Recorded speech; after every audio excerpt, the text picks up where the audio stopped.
Hello, this is Rachel, and I wanted to talk to women about what jail talk is. Now, it's very hard to tell what jail talk is until people have been in jail more than once.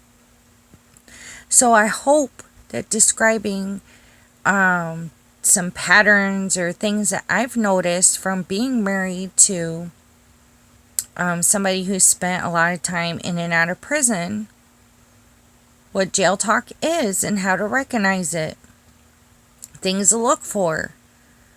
First off, before I get started on that, if the person's already been to jail, like county where they can get a Bible and mail, or prison where they can get a Bible or mail, if they come home, you might want to look at it because I wasn't that snoopy of a wife. I'm really not a snoopy wife. But my ex-husband took advantage of it, and so in the back of the Bibles, there was women's names, phone numbers, and addresses. And then there was little love letters in the damn Bible, where one woman had wrote his full name, or his first name, a plus sign, her first name, his last name, and a big heart, like she was married to him.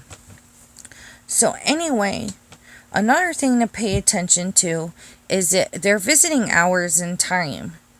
If you know that they have unlimited visits during the month and they can't see you right then when you're there, they're seeing somebody else. If visitation is only on the weekend, once a month, some prisons, I think you can only do like one visit a week or something. And if that visit's gone and you can't even get in, they use the visit with somebody else. If they're constantly asking for commissary money or whatever, and then all of a sudden they don't really harass you for a minute, they're probably forgot because they're getting it from somebody else too. They probably forgot their game. But anyway, when somebody does jail talk, it usually gets really religious. Somewhere in it, they start quoting stuff. Now remember, they're sitting and they don't have a lot of books anyway. They don't have a lot to do. Play the same cards, listen to the same stories, do the same routine, sit around, sleep, whatever they can do. And talk to each other, talk about making crimes and how to do more crimes. So reading religious stuff, and then they have priests and all kinds of pastors that will go visit them if they want to, if they ask for it. So they're going to be able to quote or sound more religious.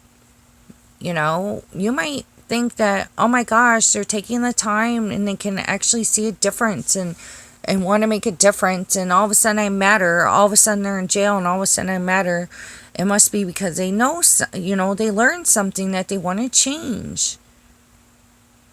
It's not always true. So you'll notice that the male gets really religious. And then you might notice that there's a lot, because they can do trades in there. They can trade, top ramen seasoning packet for someone to draw their girlfriend a card or something like that. Trade a pencil for a card, someone to draw something. And you might see more of these. Or all of a sudden they know how to draw. They're drawing you cards. They never gave you a card before. Another thing you'll notice is the way they speak is, it'll sound very, it's like they'll confess just enough, which is nothing at all. They're seeming like they're confessing stuff really, but they're not really confessing at all. It'll be more general, like, oh, I did you wrong. Or I didn't mean to do this. I didn't mean to do that. They're not getting into the details of what provoked it. They're not getting into the details about how they felt about it all. They're not getting into the details of this is exactly what I did. It's usually very general. And then there'll usually be something like, oh, well, I never, or I now, or I notice more that that you're the one. You've been there for me. Oh my gosh. So they'll make you seem like you're important. And if they're acting like you were more important than they were when they were out, there's a possibility that it's just jail talk. Jail talk is a lot of it is about how they will change. They will change. They will change. A lot of the time, jail talk doesn't say, well, I already have this specific place I'm going to go to. I already have talked to people. These are the places that I would like to get a job. This is what I would like to do. If they're not going into specifics, they're not even looking into it. There are social workers that can help with free classes. There are social workers that can get information to them, about where these homes are they can go to or whatever, because the social workers' jobs at the jails and prisons is to help them prevent doing it again, or helping them find resources so it's not so hard on them having to deal with this criminal activity when they get out. That's what the social workers get paid to do. And these people can go to counseling, so the counselors can say stuff and they can turn around and repeat it to you. And it sounds like they thought of this, that they had enough time to think. So anyway, jail talk is there's usually a lot of jail talk. Like, there'll be a lot of letters usually, or a lot of phone calls. It's not usually like one a week.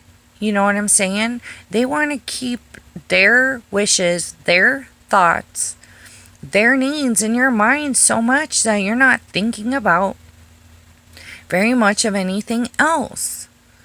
They want their stuff. So if they can keep you preoccupied about their needs and what they're doing and their changes, and they're going to have you running around setting up where they're going to get when they get out of jail. They're going to have you going around finding out job listings for them. They're going to make you go and do all this work for them, but they're not actually doing work. Jail talk, sometimes there's a lot of blaming. They'll be like, well, if you hadn't done this like so many times, or if this hadn't happened under your watch or whatever, then I wouldn't have done this. Because they're trying to make it seem like you have some kind of responsibility so that, you'll do more for them. You'll want to do more because you feel like you didn't do enough.